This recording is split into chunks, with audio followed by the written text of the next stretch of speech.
All right. Welcome, everyone. I see a few more people have popped in. Lovely to have you this afternoon. We are live on Facebook. Callie, are you ready? You're ready. Awesome. Welcome. All right, everyone. My name is Adrienne Billis. I'm the Director of Leadership with Episcopal Church Foundation.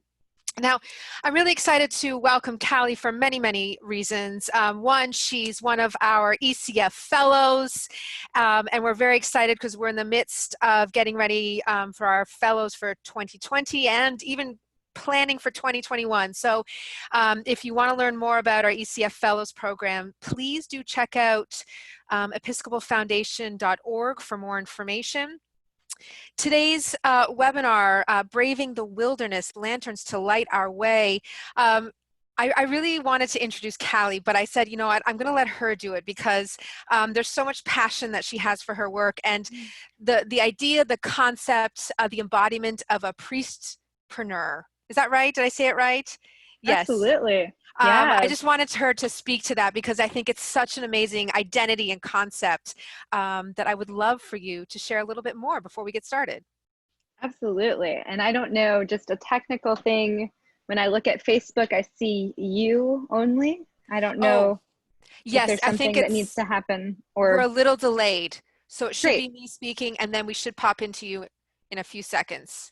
Awesome. That's totally fine. Oh, yep. Technology never works correctly, so I'm always skeptical.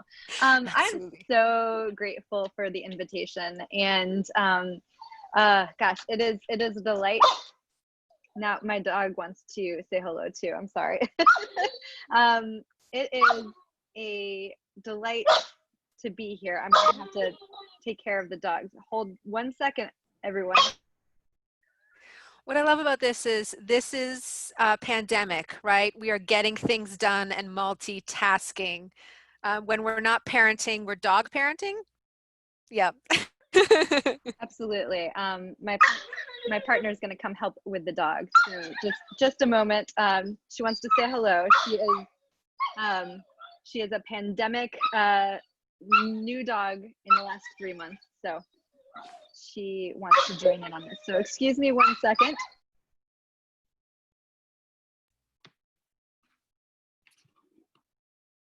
Adrienne, I'm so sorry I'm late, everyone. I had a horrible time trying to get in. Well, hello. Good to see you, Melissa. Hello. Okay, so I was starting to introduce myself, but my dog Rigby wanted to introduce herself even more. So I'm back, and I'm going to start with that intro that y'all have been waiting with bated breath. So I am so grateful to the Episcopal Church Foundation for this invitation. I have been an ECF fellow for a year now. I started in the 2019 class, and as Adrienne said, I have adopted the term priestpreneur thanks to, I heard it first from Kathy Caimano. I don't think she coined it, but she calls herself a free range priest. And I just love this concept of thinking of ministry as outside of the traditional ministry. And I know we have lots of lay folks joining us today. So you probably can give me an amen and say that you understand that ministry takes place in so many different places and times and contexts that are not just a parish priest. I do happen to also be a priest, and I left full-time parish ministry 2 years ago, over 2 years ago now, to explore this call that I've always had to look at different ways of connecting with creativity and ministry that took place beyond the four walls of a traditional church building. And so I do that in a lot of ways. I do serve half-time at a church. I live in Philadelphia, and I serve at a church outside of Philadelphia in Gladwin, Pennsylvania, St. Christopher's Church. I have the honor of serving with the Reverend Dr. Hillary Raining, who is just a super cool person to get to work with. And so I spend half my time doing that, but I spend half my time getting to explore this priestpreneurial realm, which is includes so many things. Some of you may know about the film that I got to collaborate with a bunch of people on a couple of years ago called How to Eucharist. It's a digital instructed Eucharist. And most recently, I have been building a virtual space, maybe one day physical space, called the Epiphany Space. The idea behind, yes, it's the basis of my fellowship with ECF, and the idea being that when the Magi traveled for the Epiphany, they did three things. They followed their dreams, they shared their gifts, and they looked out for one another. And that's what I think a big role of each of us as disciples is. So I'm doing that in my own life, but I'm also doing a lot of work helping others follow their own dreams and share their own gifts and look out for one another. And doing a lot of vocational discernment work with folks, which that term doesn't mean a lot to people, especially within the church. And so I've just started calling it Find Your Spark. So I do a lot of Find Your Spark work with individuals and churches and couples and everything in between. And one of my favorite things pre-COVID was that I was traveling around the country leading retreats and speaking at conferences on this this way of connecting with our dreams and our gifts. And really long bio, I'll add one more thing because it's relevant to today. I am a Certified Daring Way Facilitator in the work of Dr. Brené Brown, who probably a lot of you signed up for this because you actually know her work already, but if not, she's a sociologist in Texas who studies all about how we interact as humans and helps people figure out how to be more vulnerable in ways that help us connect with each other. And so I am trained in her work, and I facilitate that with individuals and in larger groups. So that's a little bit of my intro, Adrienne. I don't know if I touched on everything you were hoping for. Was there anything else? No, that was beautiful. Thank you so much. And I do just want to add in Melissa Rao, and I point down just because that's where she is on my Brady Bunch. Melissa Rao, our Director of Partnerships and New Initiatives, who will be transitioning to, shall I say it, a liaison with Forma. Yeah, we're going to get fancy with our partnership and collaboration with Forma. So Melissa, I wanted to introduce you to everyone. She had a little bit of trouble getting in. Tech, as you know, it is what it is. But that is wonderful. So Callie, please get us started. That was really wonderful. Thank you. Yeah, so this topic, Braving the Wilderness, Lanterns That Light Our Way, I think is what I called it. Is something that I've gotten the opportunity to lead several times during this pandemic, because I think we're in a wilderness time in so many different ways. And so I've gotten to lead this with small groups at churches and a women's co-working space. Now they're co-working online because they can't gather in person, but people are being creative and wondering what can guide us through this time of virus and confronting systemic racism and oppression, and just trying to figure out what is the world right now and who are we called to be and to show up in that world. So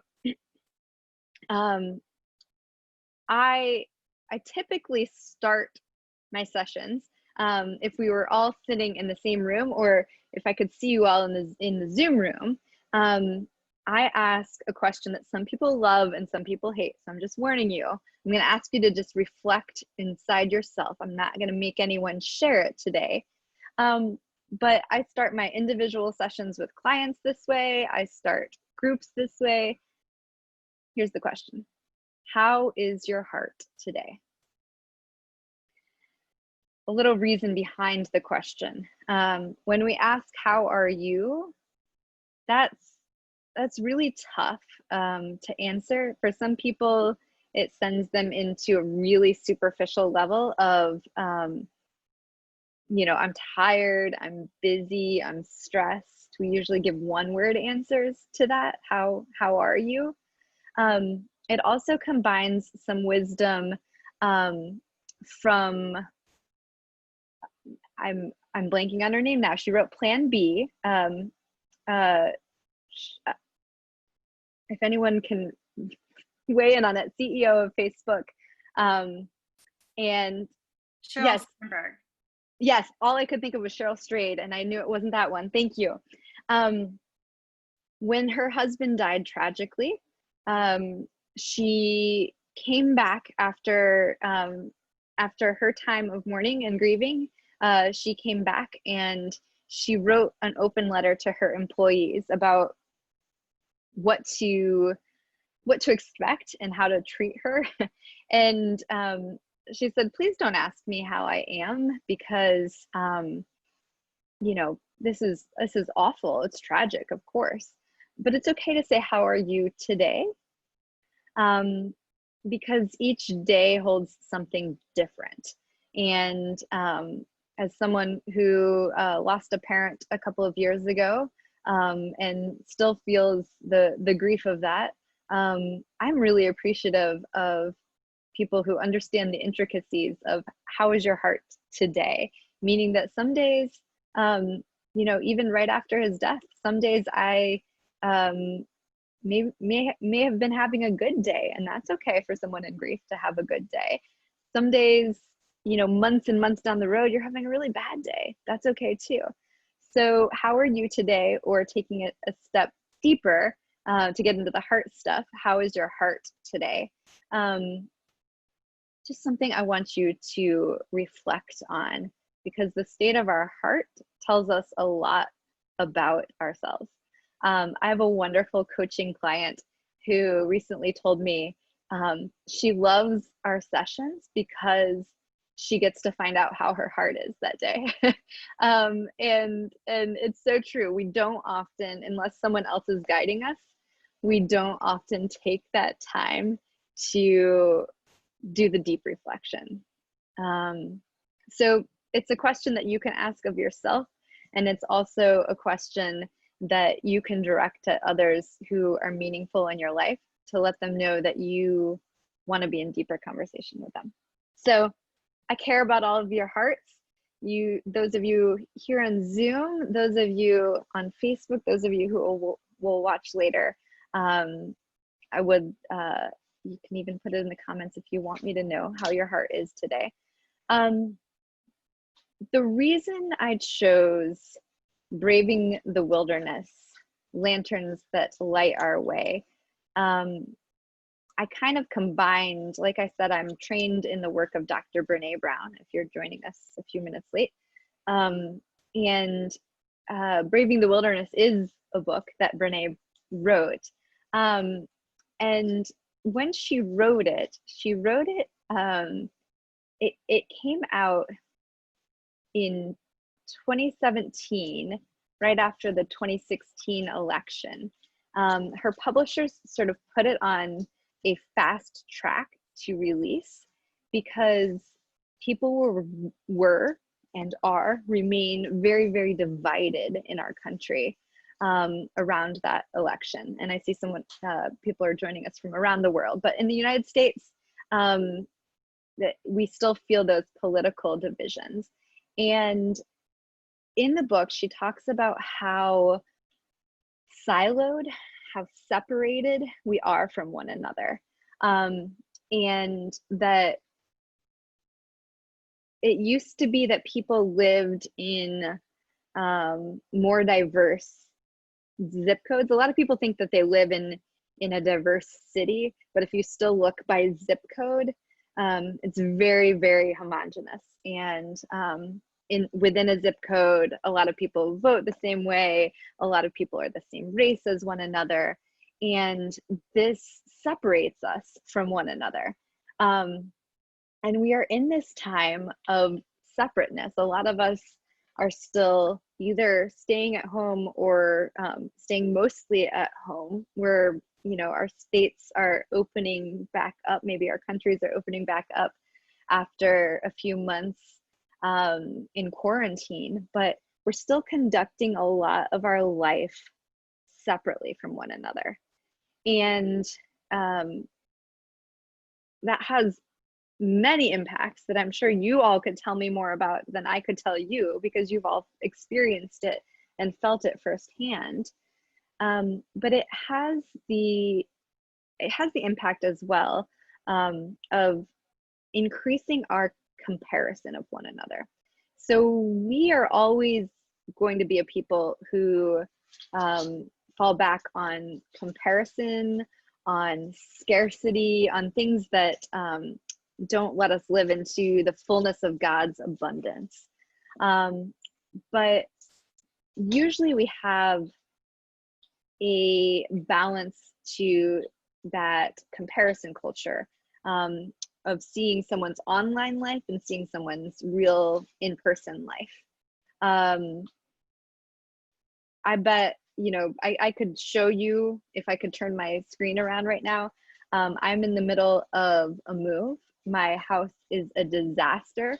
I have this cute little, you know, painting right behind me right now. I'm in this like nice little slice of my house. And so what I'm presenting to you is very different than the state of reality around me. And so we don't have a way of checking in with one another. We have only online interactions and only comparisons, and those just serve to isolate us even more. Wilderness, though, gosh, and I could keep going on about isolation. I mean, let's not forget about race and sexuality and all of the ways in which people have separated. Often people have people in power have used their power to separate and isolate others so that they are even more isolated and cut off from resources and networking and things like that.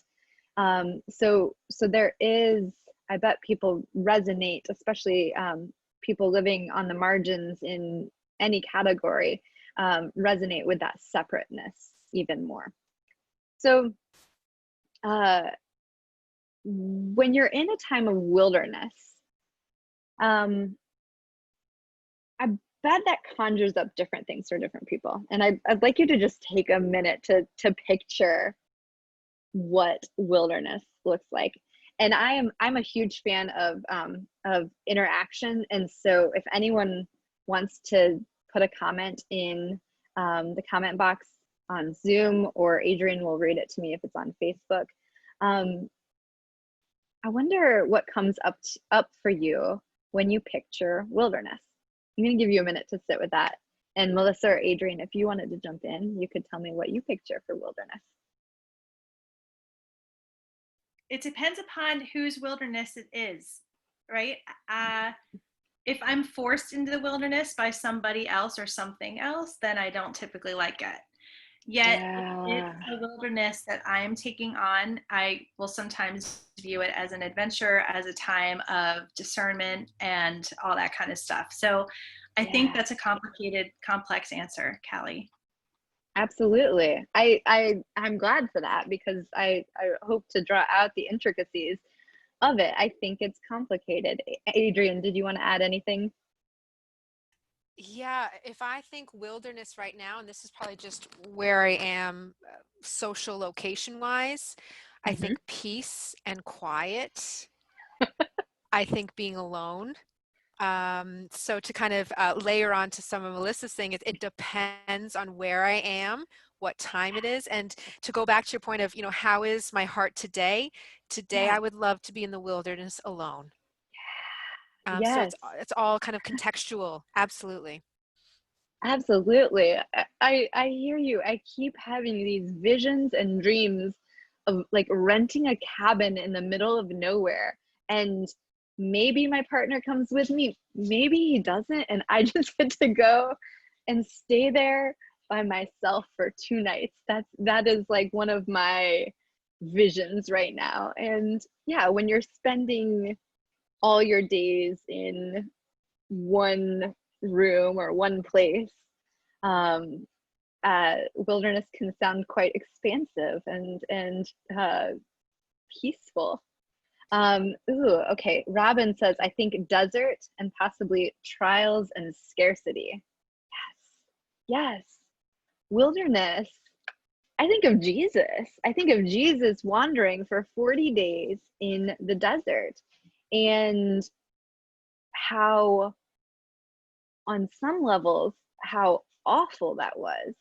But in another regard, how filled with growth it was. This was, like, he came out charged and ready to do his ministry. He had a better sense of who he was. He had faced all those difficult temptations. I think of desert for some people as being lonely, and for others as being this adventure. Okay, there's another comment from Robin. Then there's the hope of springs of living water coming up in unexpected places. What a beautiful, beautiful image. There's so much that awaits us in the wilderness. I think one thing that ties together different metaphors of wilderness is an unknown. A wilderness is often a time of unknown, and that's what we've been in for most of 2020. And what I'm finding is that people are in communal wilderness, and a lot of people I know are in a time of personal wilderness. And I think that there's probably some correlation. For some people, a lot of people are coming to me wanting to do some of that find your spark work. They're wanting to do some more vocational discernment right now, because they're seeing the world around us. They're seeing some of the good parts of how the world can come together and act together through, showing up for protests and helping neighbors through the virus. And they're seeing really some of the negative sides of the world as well, and wanting something more. People are questioning, is this 9-to-5 job that I am now, doing at home what I want to do? Or a lot of people are saying, I lost my job in the pandemic, and how do I go forward from here? What gives meaning and purpose, but also, what puts food on the table? So a lot of people are reckoning with these questions during this wilderness time. And so, and then I don't know if you've experienced this, but I like a number of people have experienced tragic deaths in their lives and other really terrible things during this time that are not related to the pandemic, and just reckoning with that as well. I think a lot of people are just sort of wandering out there, swimming through this time, trying to figure out a new normal, or asking themselves if they actually want a new normal. What we saw as things started opening back up again is we saw the murder of George Floyd, and we saw some of the things that some of my Black friends have said they were protected against during a time when more people were staying home. The consistent daily oppression and racism that they face is, right there in their face again. And so do we want to go back to a normal? So I think wilderness brings up a lot of different things for different people. But the piece I want to spend a few minutes focusing on is what do we carry with us in the wilderness? how do we find our way through the wilderness? Whether wilderness is a very exciting adventure or a tranquil retreat or a time where we're feeling completely out of our senses and lost and scared and just maybe even fearing for our lives. What guides us through? In a Christian context, the big and short answer is God. We know that there is something bigger than us. We know that there is an abiding presence with us always. And I believe that God has given us resources, gifts, tools. And the tools that I'm going to focus on today are our core values. You've probably done a lot of values work if you've worked for any organization or volunteered for any organization. But I'm going to use a little bit of Brené's work on values. And she does some values clarification, which I'm going to lead you through. But then I'm going to lead you a little deeper into how do we actually support and live out those values. So if you picture a lantern, like you're holding, I've got my hand on the handle of a lantern. I actually have two lanterns right here, but you have your hand on the handle of a lantern. And if your values are the flame that comes up in the middle of the lantern, that's the core of what's guiding you. But if you were to hit a patch of wind, what would happen to those values? They'd go out. They wouldn't be able to guide you. They'd dim or they'd blow out entirely.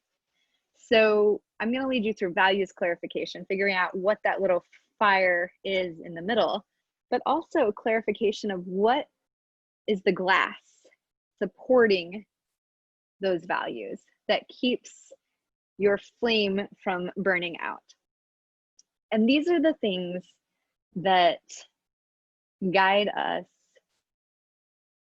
throughout life. They, the behaviors that support them probably look different pre-quarantine, post-quarantine, during quarantine. But the core, the values core to us, you know, maybe they'll shift, maybe the top 10 will shift around. But they're core to us for a reason. They're things that we hold on to. So I wonder, Adrienne, could you put that link into the Facebook chat and the Zoom chat? Absolutely. If y'all want to pull this document up, if you have a printer, you can feel free to print it, or I'm also going to screen share it. So there are many ways to interact with this, but we're going to look at a list of values. And if you have a way, if you have paper and pencil and can write, that would be good right now. Or I often just take a little note on my phone. I'm going to share my screen. Let's see if this works. Yeah. Okay. I have this list of values up, and I'd like you to take 2 minutes right now. And if you have a way of writing on the document, great. But if not, just write down as many of them as jump off the page at you with no judgment.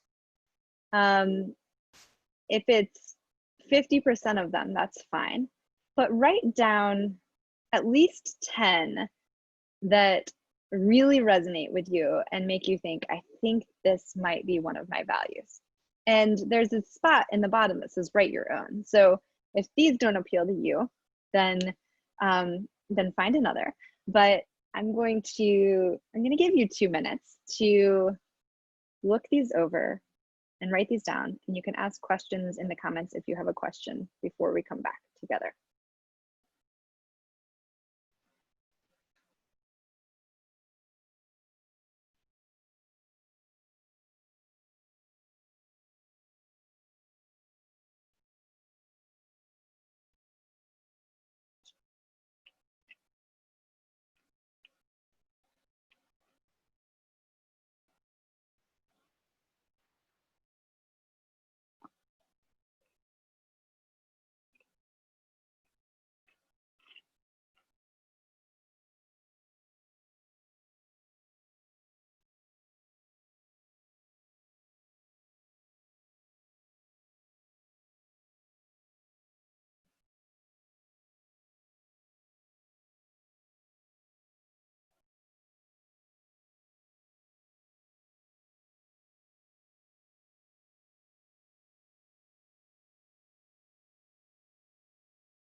You have 30 more seconds, and your future is not anchored on which values you choose here, I promise. So write down as many as strike you, and then if you are ready to move to the next step, you're going to hone in on 3. Star 3. There's always someone in the crowd who asks, can I write down 2 or can I write down 4? And I will not reprimand you for that. So write down 3-ish that are your core values that stand out to you the most from this list. So take another minute now. Hone in on 3 of these and commit them to memory or write them down.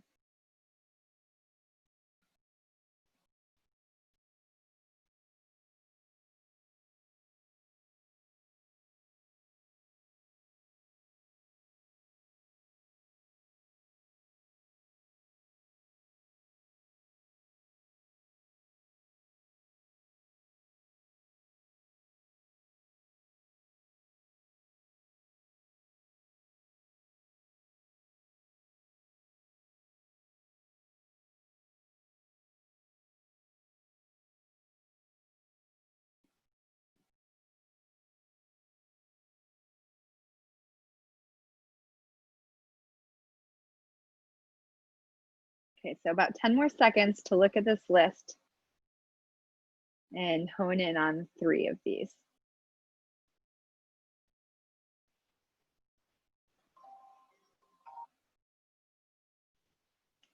Okay, so I'd love if anyone wanted to enter their 3 into the comment box, or if my beautiful co-hosts wanted to share theirs. I usually, when I have a group gathered, I go around and have people share their list of 3 if they're comfortable. So I'll wait a few seconds for people to add theirs into the comments. I'll play. Thank you, Melissa. I chose the 3: leadership, spirituality, and collaboration. Leadership, spirituality, and collaboration. Wonderful. Thank you. Family. Oh, Misty says family, friendship, and faith, which she gets bonus points for them all starting with the same letter. I like that. Very cool. Thank you. Anyone else? We'll wait till Facebook to catch up for a second too.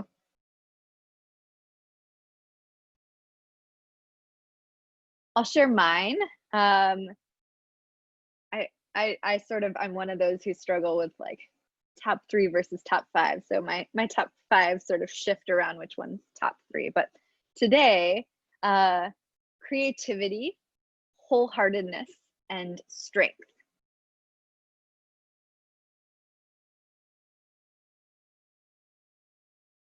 Okay, we've got several more. Thank you. Kim says creativity, gratitude, and knowledge.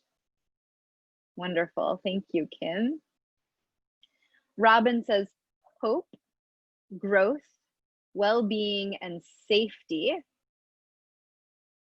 Hope, growth, well-being, and safety. Thank you, Robin. Debbie says gratitude, hope, courage. Wonderful. Thank you, Debbie. Adrian, you can just sort of flag me if anyone enters any on Facebook and we can do those. What I'm always fascinated by is that we never get the same set of 3 from anyone, no matter what size group I do this in. Julie says compassion, gratitude, and hope. So gratitude is in several of these. There's often, something that might overlap. But it makes me think about how grateful I am that we are all created with different gifts, different values, different skill sets. I always use the example of, I'm so glad I have a CPA who likes to deal with numbers and do my taxes, because that is not my spiritual gift at all. And someone like a CPA is probably grateful that I like going and sitting at the bedside of dying people. A lot of people are like, how do you do that? That sounds awful. And I'm like, oh my gosh, it's the greatest thing in the world.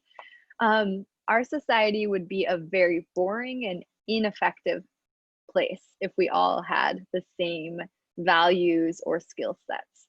And so I always like to hear different ones, and I like to lift up the fact that there's no shoulds on this list. We might look at the list and say, oh, I'm a parent, so I should say family, or I'm a Christian, so I should say faith.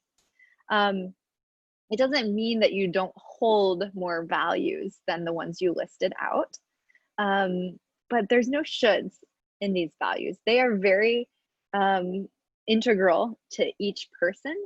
And if you gave me, using the CPA example, if you sent me into the wilderness and gave me a calculator and some calculus workbooks, it's not going to help me in the wilderness. It's not going to help me in the wilderness at all. I need what I have to get through the wilderness.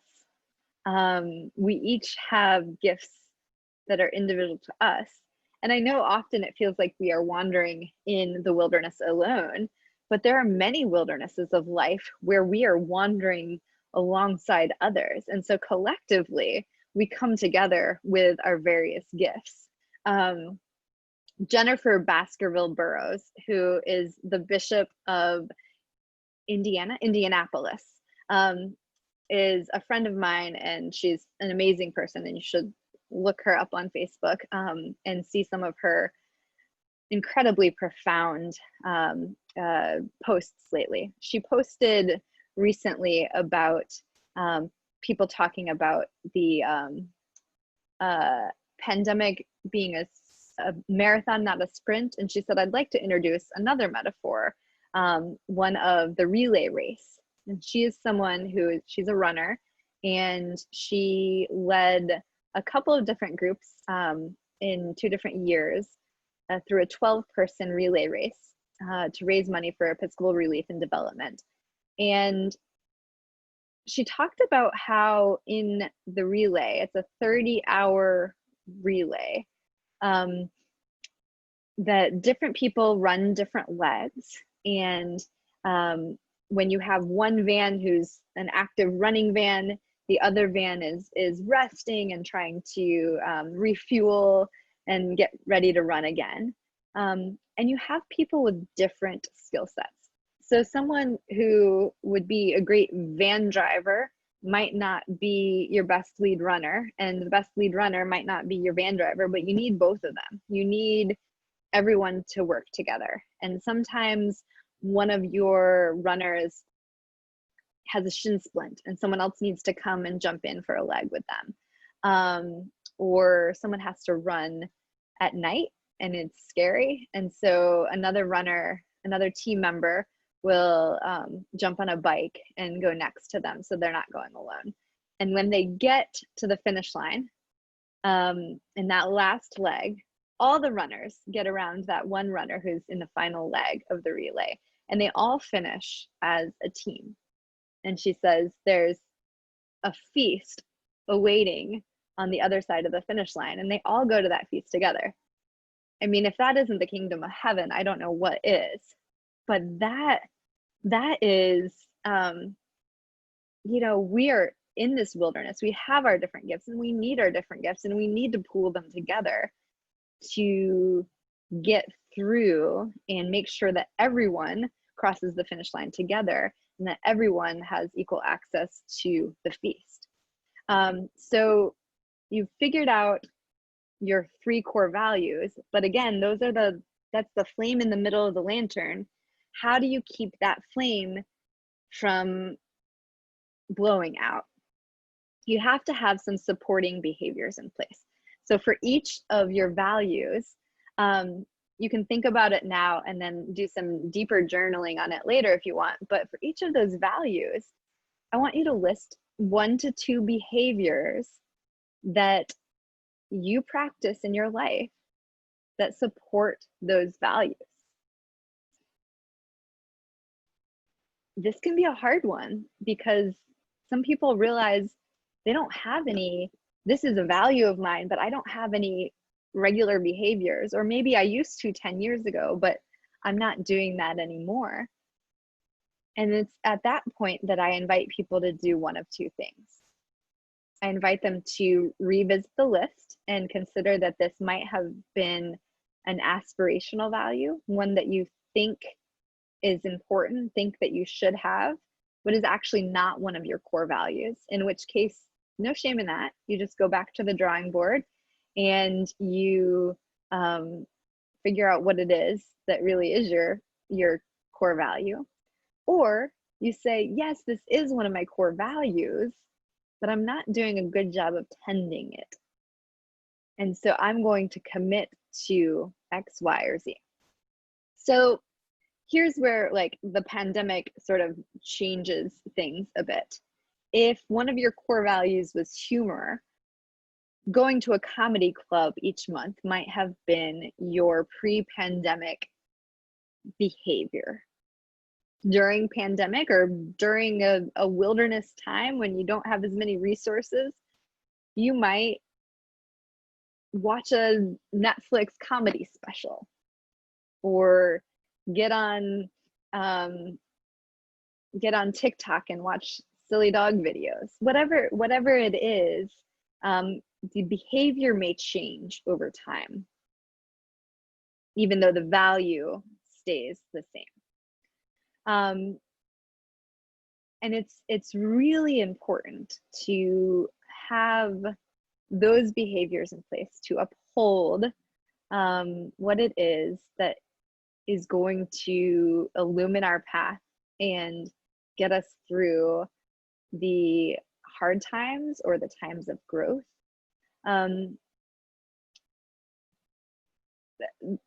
That's what is core to us, and it's what God has given us.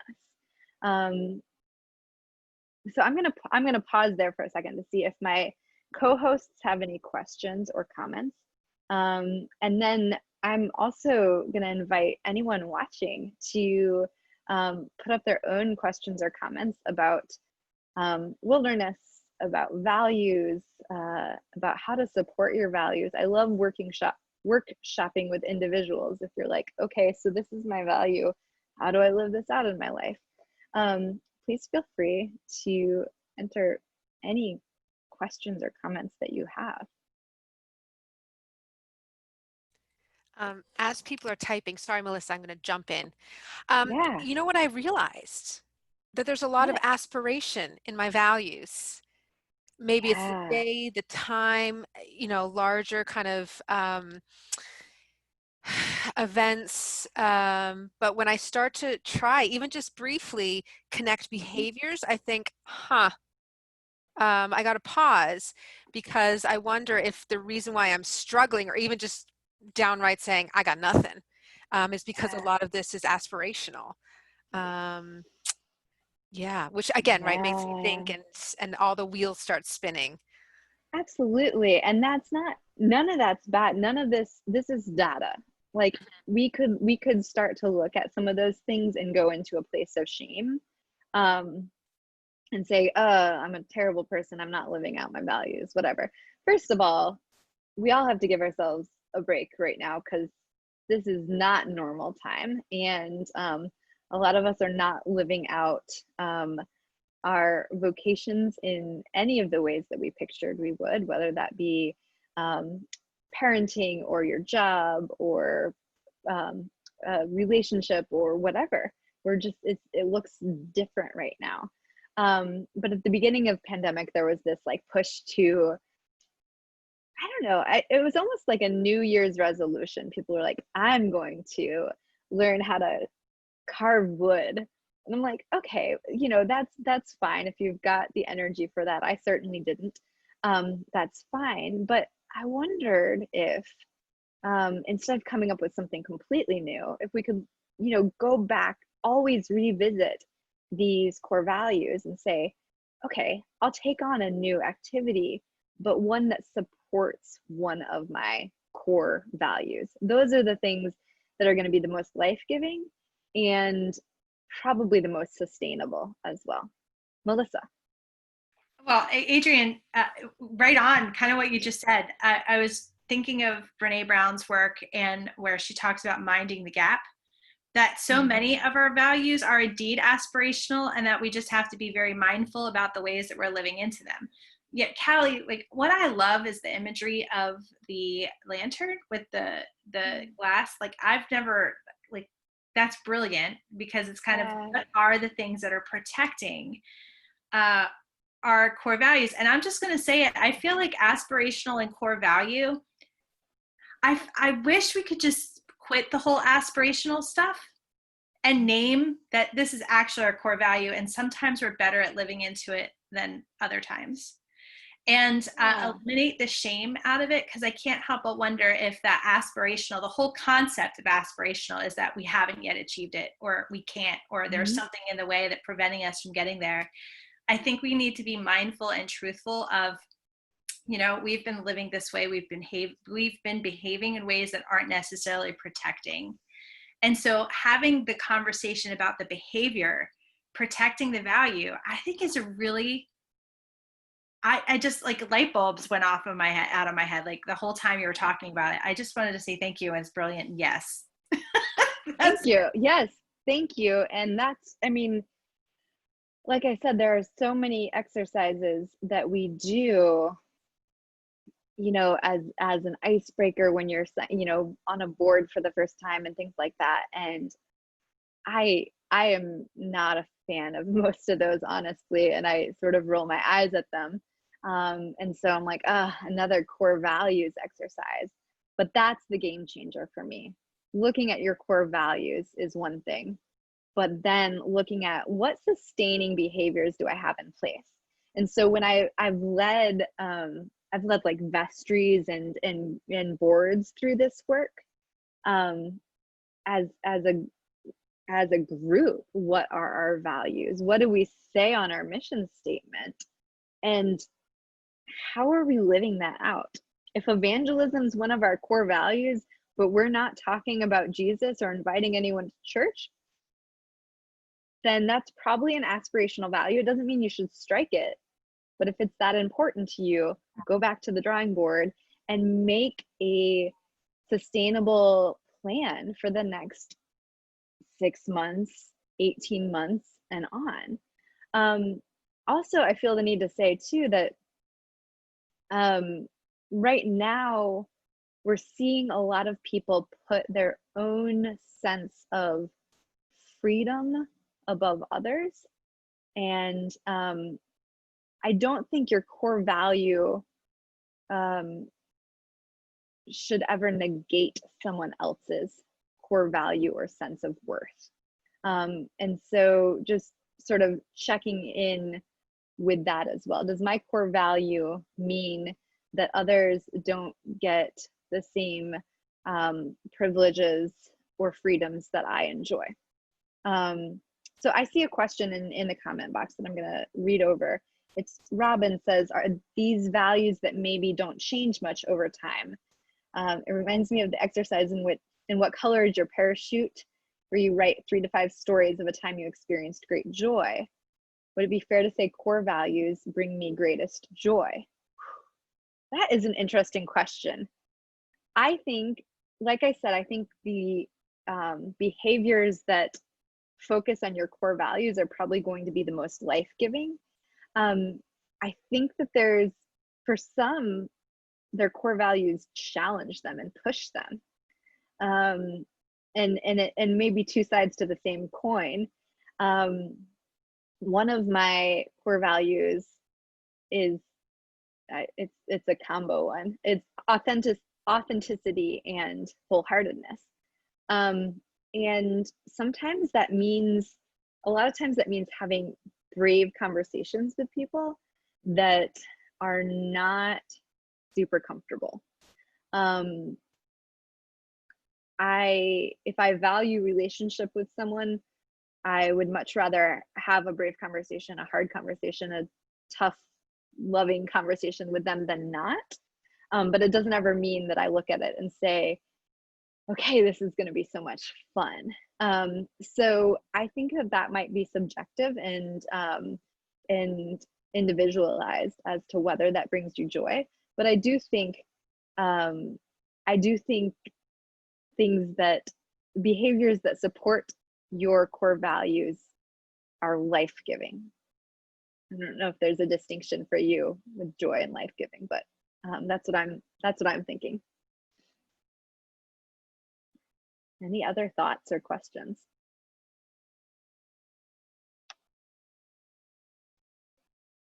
I love talking about this stuff. I love teaching on this stuff.